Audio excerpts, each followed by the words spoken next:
The more you explain yourself, the more predictable you become. The more predictable you become, the easier you are to control. You think being open makes you powerful, that being transparent earns you trust, that showing people exactly who you are gives you an advantage. But actually, it strips you of one. It hands people a script. It tells them exactly where you'll bend, where you'll hesitate, where you'll break.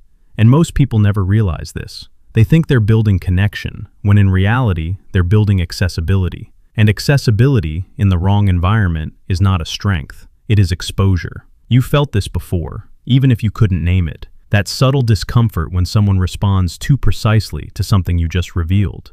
That moment when a person anticipates your reaction before you even express it. It feels like they're one step ahead, like they're reading you. And they are, not because they're smarter, but because you made yourself readable. You gave them patterns. You gave them consistency. You gave them data. And human beings, whether they admit it or not, are constantly scanning for patterns.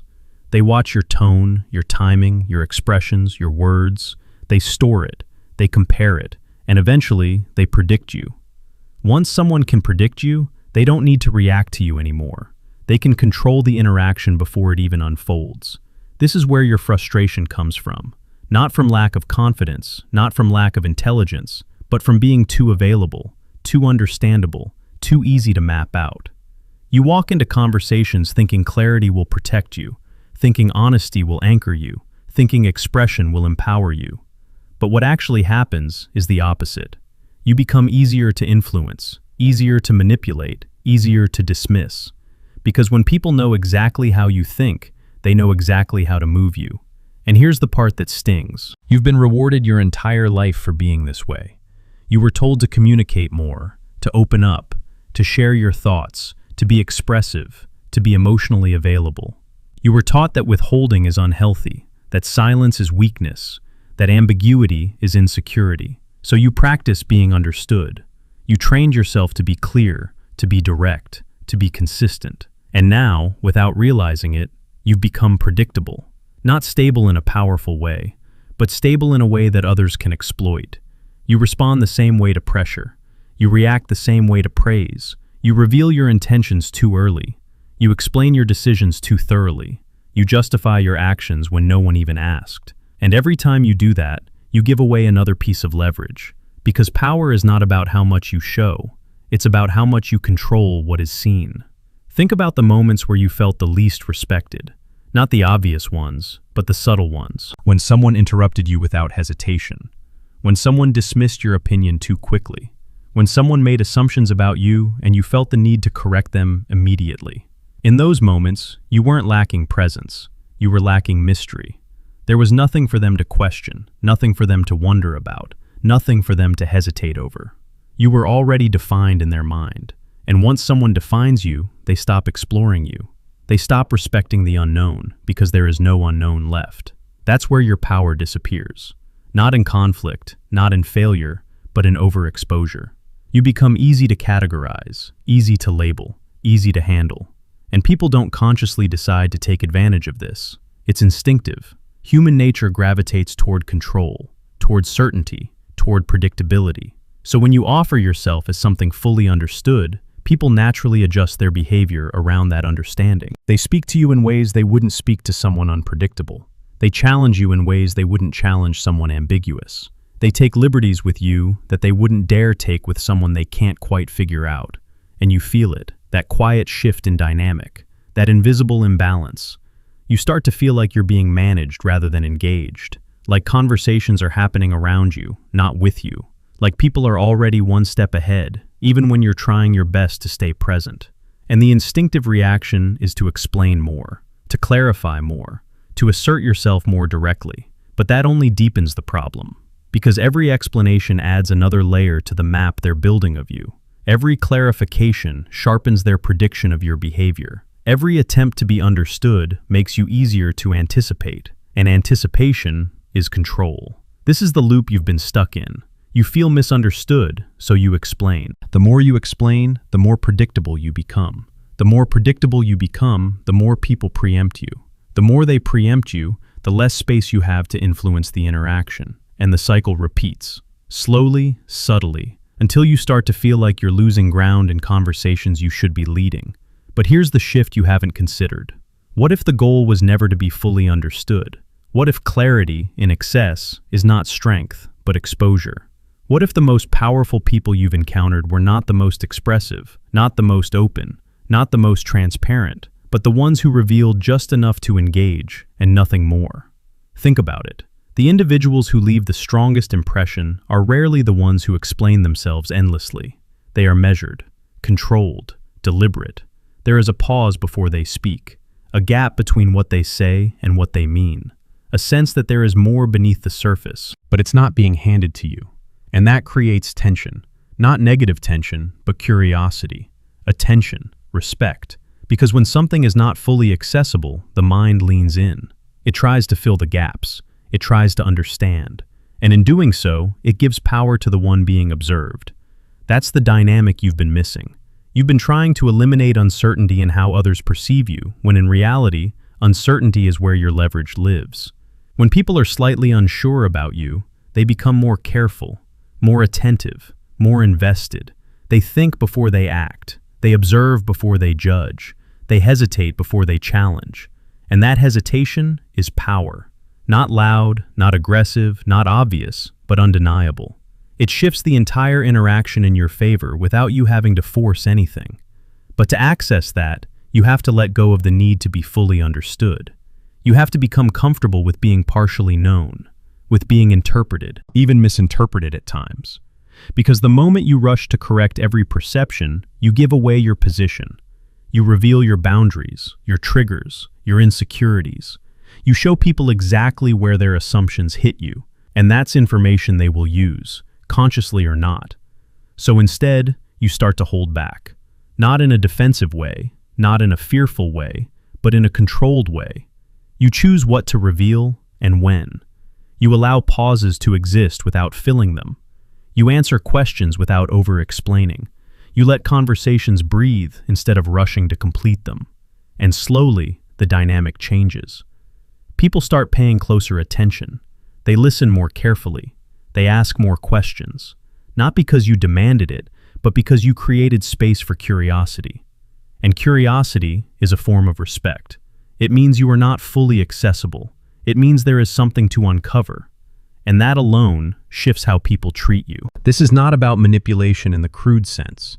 It's about understanding the natural mechanics of human perception and choosing not to disadvantage yourself within them.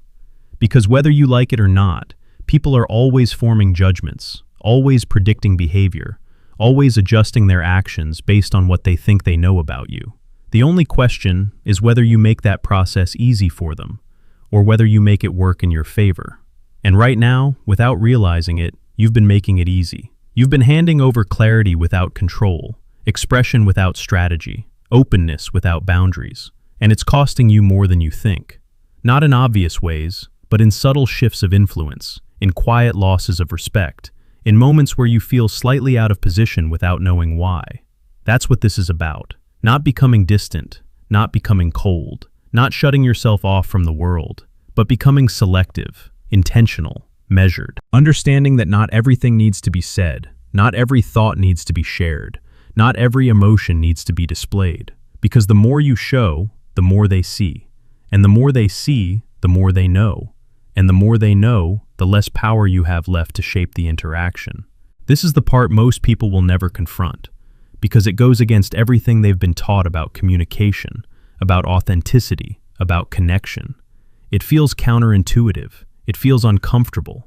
But once you start to see the pattern, once you start to notice how people respond differently to those who are not easily read, you won't be able to ignore it anymore. You'll begin to recognize the subtle authority that comes from restraint, the quiet control that comes from not revealing everything, the psychological edge that comes from letting others wonder, even just a little. And once that awareness clicks, something shifts. You stop reacting the same way. You stop explaining the same way. You stop giving away the same access. And in that space you create, in that controlled distance between what you think and what you show, a new kind of presence begins to form.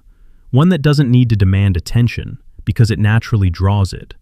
One that doesn't need to assert dominance because it quietly holds it. one that cannot be easily predicted, easily categorized, or easily controlled. And that is where everything changes. You've been told that being clear makes you strong, that if people understand you, they will respect you, that if you communicate well enough, everything will align in your favor. But look closely at your own experience, and you'll see the fracture in that belief. Because the moments you felt most controlled were not when you were silent. They were when you were completely understood, when people knew exactly how you would respond, exactly what would trigger you, exactly how far they could go before you pushed back. And that's the uncomfortable truth most people avoid. Clarity in excess doesn't create power. It creates predictability. And predictability is the foundation of control. Because once someone can model your behavior, they no longer need to engage with you in real time. They simply run the pattern they've already learned, and you become a reaction, not a force. You become an outcome, not a variable. And that's where your influence quietly disappears without any dramatic moment, without any visible conflict, just a slow shift where people stop taking you seriously in ways you can't immediately detect. And this is where the illusion breaks, because you thought being understood gave you presence, but in reality, it removed your leverage. Because leverage lives in what is not fully known, not fully mapped, not fully predictable. And once you see that, you start to notice how human nature actually operates beneath the surface. Because people are not just listening to your words, they are scanning for consistency. They are measuring how stable your reactions are, how repeatable your emotions are, how easy it is to anticipate your next move. And the brain does this automatically. It seeks patterns, because patterns reduce uncertainty. And reduced uncertainty creates comfort, and comfort leads to control. So when you present yourself as someone completely consistent, completely readable, completely transparent, you are not just being authentic. You are becoming a system that others can navigate without resistance. And once they can navigate you, they can influence you. Because influence doesn't require force when prediction is available. And this is why the most impactful individuals you've encountered often feel different. Not louder, not more expressive, but harder to define. There's a delay in their response, a gap between stimulus and reaction, a sense that you cannot fully lock on to their pattern. And that gap is not accidental, it is controlled. Because they understand that the moment they become fully predictable, they lose their edge. So they don't rush to react, they don't rush to explain, they don't rush to confirm expectations. They allow a layer of uncertainty to exist. And that uncertainty forces others to pay attention, to recalibrate, to adjust. And in that adjustment, power shifts. Because now the other person is no longer operating on autopilot. They are actively trying to read, trying to understand, trying to predict. And that effort is a form of investment. And wherever attention goes, influence follows. So instead of you chasing control, they begin to orient themselves around you, not because you demanded it, but because your lack of full predictability created a vacuum their mind is trying to fill. And you've seen this play out even in simple interactions. When someone responds exactly how you expect, you disengage mentally. You don't need to analyze. You don't need to focus. You already know the outcome. But when someone responds slightly outside of expectation, when there is a pause, when there is ambiguity, when there is a controlled absence of reaction, your attention sharpens. You lean in. You start to think, and that thinking is where your power would be if you were the one creating that effect. So consider a real scenario. You're in a discussion, maybe at work, maybe in a social setting, and someone challenges your idea. Most people immediately defend. They explain, they justify. They try to close the gap of misunderstanding as quickly as possible. And in doing so, they reveal everything. Their reasoning, their insecurities, their need for validation. And now the other person has complete visibility into how to push further. But imagine instead you pause. You don't rush to respond. You let the silence stretch just slightly beyond what feels comfortable. You look at them, not aggressively, but steadily. And when you speak, you respond with less than what is expected. Not a full breakdown, not a complete defense. Just a controlled statement that doesn't expose your entire position. Now watch the shift. The other person starts to fill the space. They elaborate, they question themselves, they try to pull more information out of you. And in that moment, the dynamic flips, because you are no longer reacting to their pressure, they are reacting to your restraint. And this is the first principle you need to internalize. say less than necessary, not as a trick, but as a discipline. Because most of what you say beyond the core point is not adding value. It is leaking information. It is revealing patterns. It is giving others material to analyze and use. And when you reduce your output, when you compress your communication, something interesting happens. People begin to assign more weight to your words, not because the words themselves changed, but because their scarcity increased their perceived value.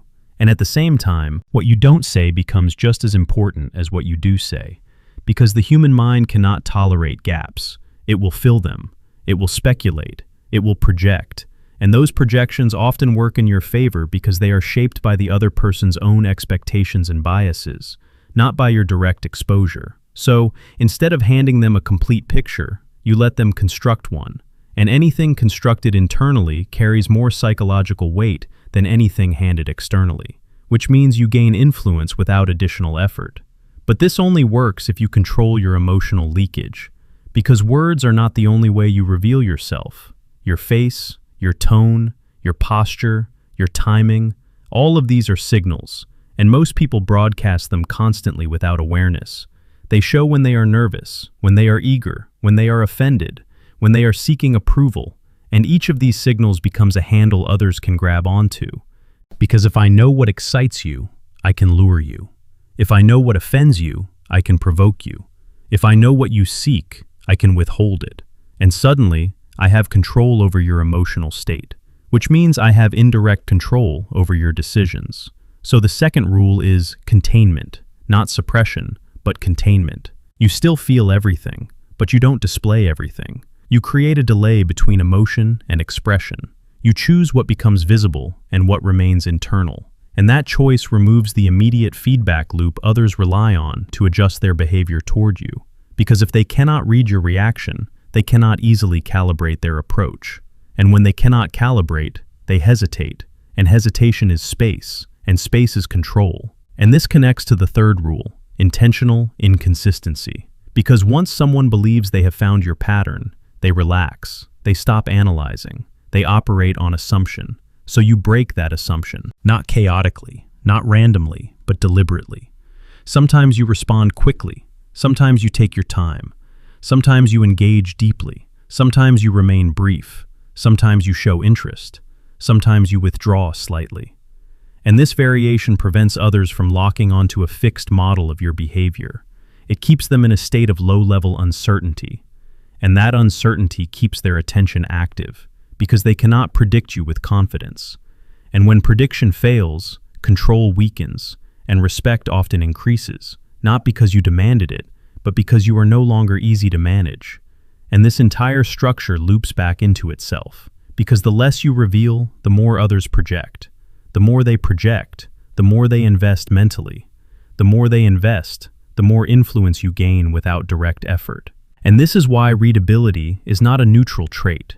It is a strategic position. If you are fully readable, you are fully accessible. If you are fully accessible, you are fully influenceable.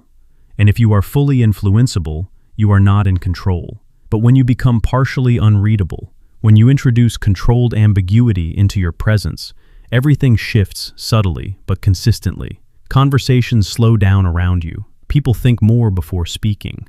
They observe more before acting. They become more cautious, more attentive. And that attentiveness is a form of respect that cannot be forced through words alone. It emerges from the inability to fully define you. And this is the core concept reinforced from every angle. Readability leads to exposure. Exposure leads to predictability. Predictability leads to control, and control, when it is not yours, is your limitation. So you don't aim to disappear. You don't aim to confuse for the sake of confusion. You aim to regulate, to decide what is known and what remains just out of reach, to create a presence that is clear enough to engage, but not complete enough to be controlled. And once you start applying this, even in small ways, shorter responses, slower reactions, fewer explanations, contained emotions, slight variations in behavior, you will notice the shift, not immediately in dramatic outcomes, but in subtle changes in how people interact with you, how they listen, how they respond, how they approach. And those subtle changes compound, because influence is rarely built in one moment. It is built in patterns of interaction. And when those patterns are no longer easily mapped, you regain the position you didn't realize you had lost. Not by force, not by dominance, but by becoming something the human mind cannot fully reduce to a simple prediction. And that is where psychological power begins to take shape. Everything comes down to this. Not your intelligence, not your confidence, not even your ability to communicate, but your ability to control what is seen and what is never fully revealed. Because the moment you are completely understood, you are no longer a variable. You are a conclusion. And conclusions do not hold power. They are processed, categorized, and moved past. And that is exactly what has been happening to you, in ways subtle enough that you couldn't immediately detect. You've been allowing yourself to be reduced into something predictable, something manageable, something that can be anticipated before you even act. And once that happens, the game is no longer being played in real time. It is being played ahead of you, around you, and sometimes against you without you even realizing it. So if you want psychological power, real power, not the loud kind, not the performative kind, but the kind that quietly shifts dynamics in your favor, you must master restraint. Not forced silence, not artificial distance, but deliberate control over your exposure. Because restraint is not about holding back out of fear. It is about choosing when and how to release information so that it serves you instead of weakening you. And this is where most people fail, because they confuse authenticity with constant expression. They believe that to be real, they must reveal everything, that to be respected, they must explain everything, that to be valued, they must be fully understood. But that belief system keeps them locked in a position where they are always reacting, always clarifying, always trying to maintain an image that others have already mapped out. And in doing so, they lose the only thing that actually creates leverage: uncertainty.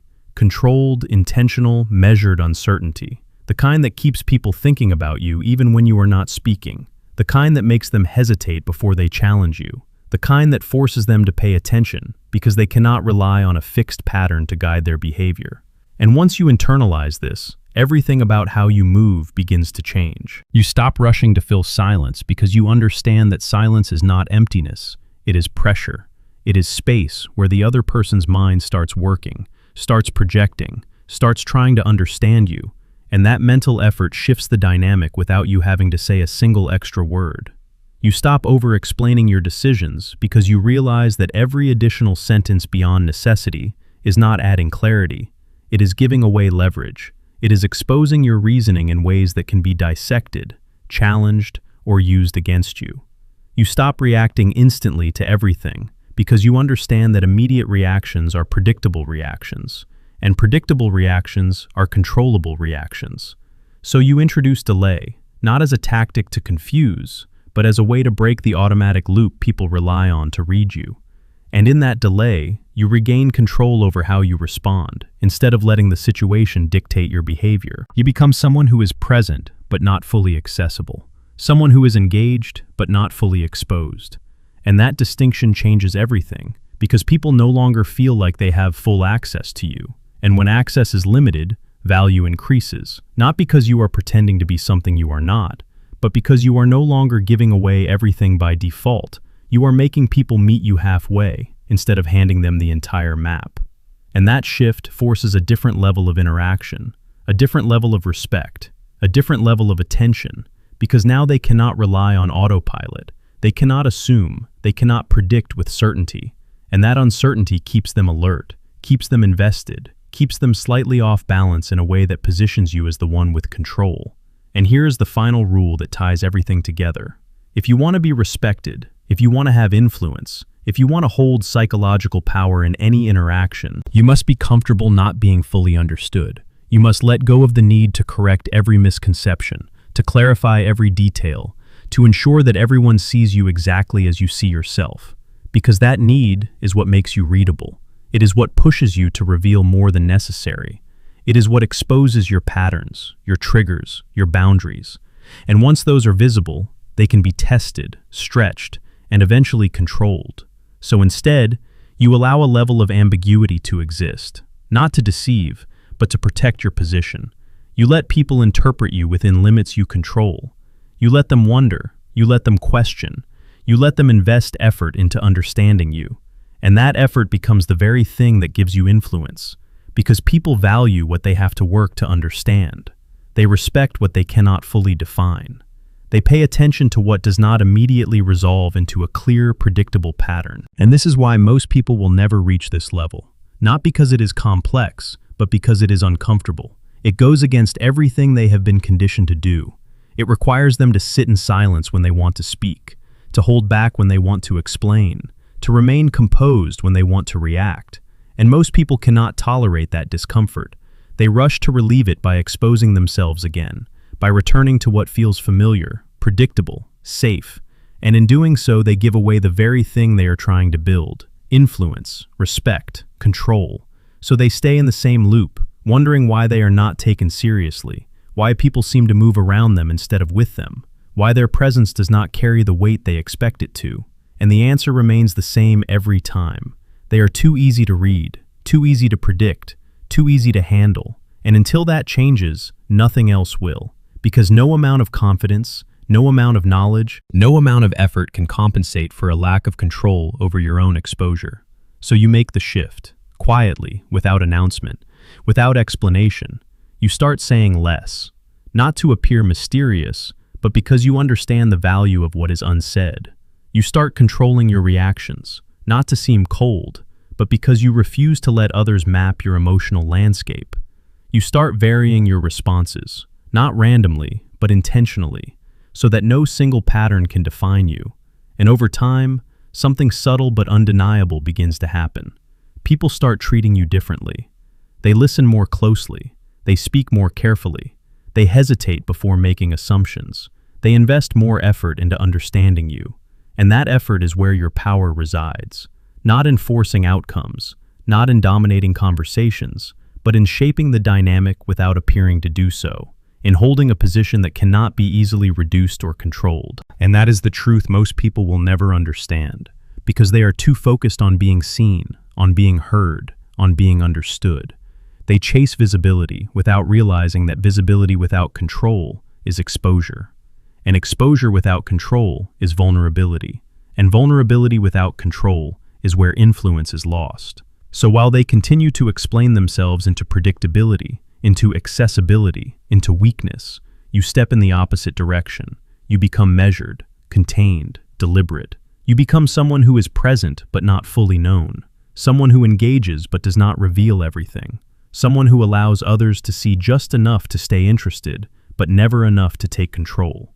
And in that space, in that balance between visibility and mystery, you find something most people never access. A quiet, stable, undeniable form of psychological power that does not need to prove itself, does not need to announce itself, does not need to fight for recognition, because it is felt in every interaction, in every pause, in every moment where others realize, even if they cannot articulate it, that they cannot fully read you, cannot fully predict you, cannot fully control you. And that realization alone is enough to shift the entire dynamic in your favor. So if you truly want this, not just as an idea, not just as something that sounds powerful, but as something you embody, you must commit to it consistently, not just when it is easy, but especially when it is uncomfortable. When you feel the urge to explain, to react, to reveal, that is the moment where the decision matters. That is where you either reinforce your old pattern or build a new one. And most people will choose the old one without thinking, because it feels natural, it feels relieving, it feels safe. But safe is predictable, and predictable is controllable. So you choose differently. You hold back, you pause, you say less, you reveal less, you let the silence do its work. And over time, that discipline compounds into presence, into control, into influence that does not rely on force, but on perception. And once that becomes part of how you move, part of how you think, part of how you interact, you will realize something that cannot be unlearned. The real power was never in being understood. It was in deciding what others are allowed to understand. And most people will never reach that point, not because they cannot, but because they will never question the belief that being fully seen is always a good thing. They will spend their lives trying to be clear, trying to be open, trying to be accepted. And in doing so, they will give away the one advantage that could have changed everything. And that is why this remains rare. That is why this remains powerful. And that is why once you see it, once you truly understand it, you do not go back. You do not return to overexposure, to automatic reactions, to uncontrolled expression. You move differently. You think differently. You exist differently within every interaction, and the world responds to that shift, whether it understands it or not. So watch this again, not as entertainment, not as theory, but as a reflection of how you have been moving and how you will move from this point forward. Because the difference between being controlled and holding control is not loud. It is not dramatic. It is built in the smallest decisions, in what you choose to reveal and what you choose to keep. And once you master that, everything else follows.